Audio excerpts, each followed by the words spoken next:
purpose of this video is to show you the 3 screens that make up our app, Double Trouble Burn Before Reading, or whatever you want to call it. We need a name. To show how the 3 screens interact with each other. I'm going to be using these. These are printouts of the actual screens.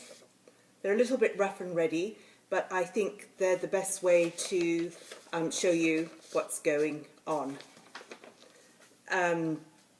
Charles and I have been talking about this and making changes and putting our brains together. So 2 brains are good, but 5 brains are really good. So please have a good think about how we can make this app streamlined, easy to use, and fun. We want to instill some fun into it, make it almost like a game.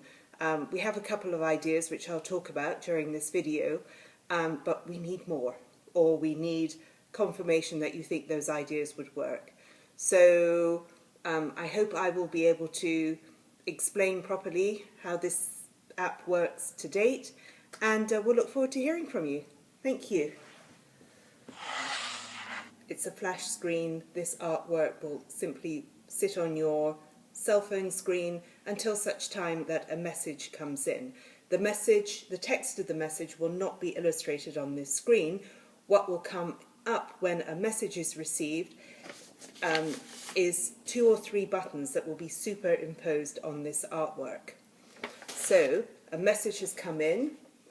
These are the 3 buttons that may be superimposed. Name of sender, that will always be shown.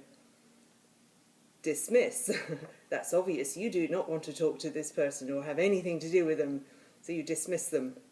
And the 3rd button is decode. Now, if the decode button comes up, that means that the message being received is encoded. If the message is in plain language, then this is what you see, simply name of sender and dismiss. Now, by pressing either name or the decode button, you will be taken, you and the message, the text of the message, will be taken to screen 2, where it can be read and dealt with.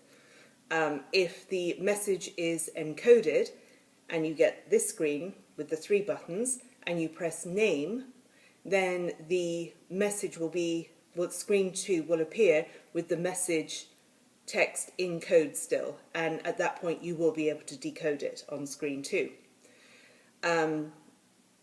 If you wish the message to be sent to screen 2 and screen 2 to pop up with the message translated, you press decode.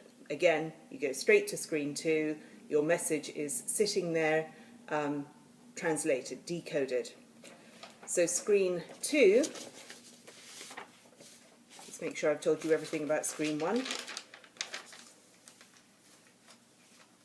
Okay, screen 2 looks like this.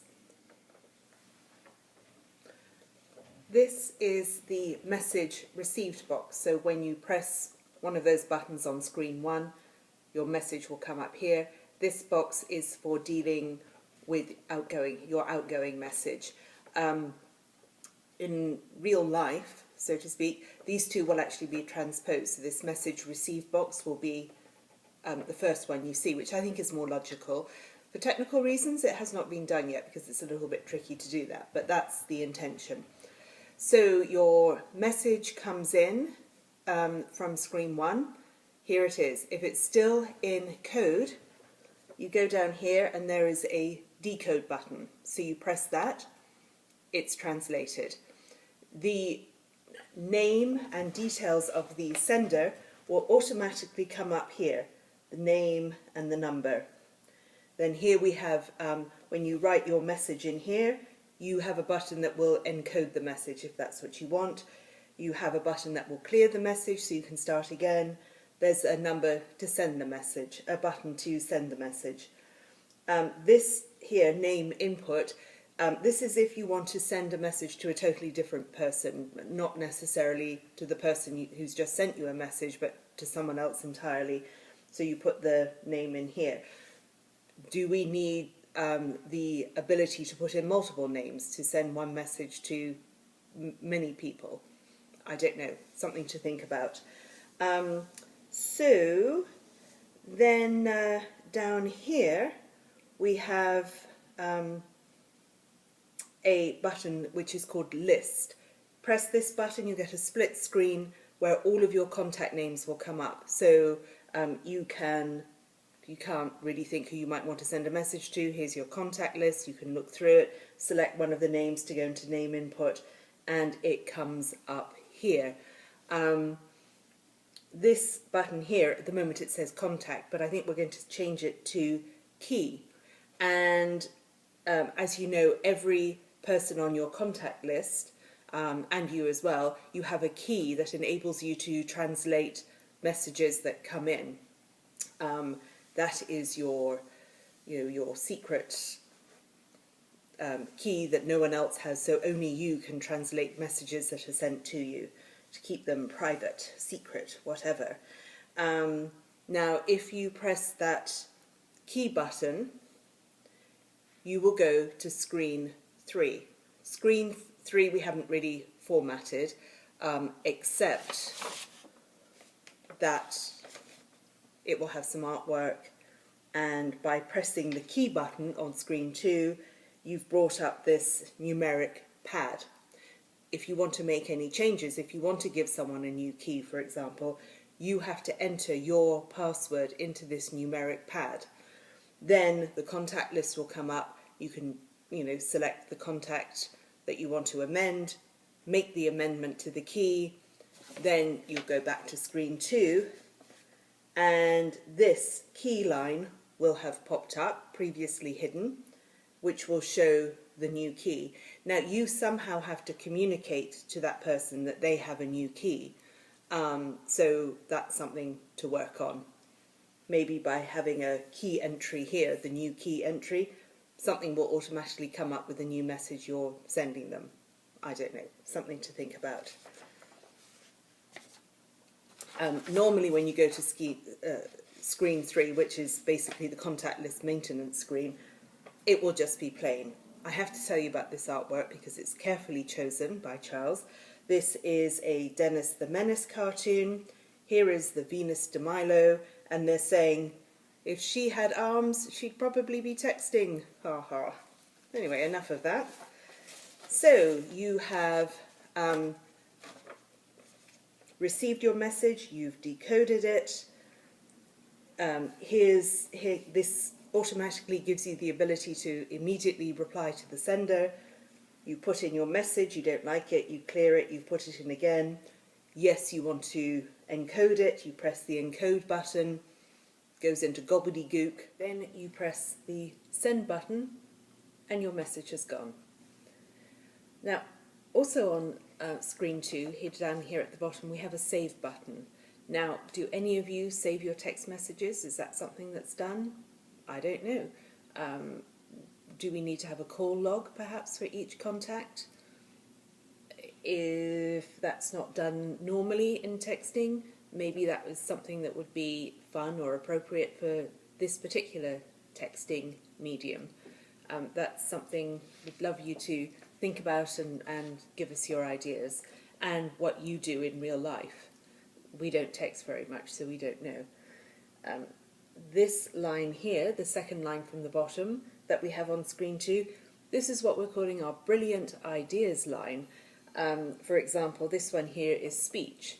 If you check this box, then you will be able to write your text messages using a speech-to-text function.